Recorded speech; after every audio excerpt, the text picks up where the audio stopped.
سلام عليكم.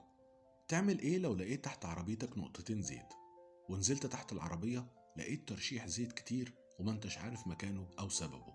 اول حاجة تعملها تاخد العربية وتروح تغسل الموتور من فوق ومن تحت وتفهم الفني ان في زيت بيتسرب، بس تعمله في مغسلة فيها ناس فاهمة والفني يكون فاهم، وعرفه كمان ان في تسريب زيت وهو هيتوصى بالموضوع. بعد كده تمشي بالعربية بالراحة جوه البلد، لأن الجري والسفر هيرجع تاني المشكلة زي ما هي. النقطة اللي كانت بتسرب هتتوزع في كل أرجاء الموتور. لما هتمشي بالراحة ومش هتجري هتلاقي مكان التسريب باين أو بيلمع، أو نقطة الزيت لسه نازلة ما اتحركتش من مكانها، وساعتها تروح للميكانيكي تصلح المشكلة.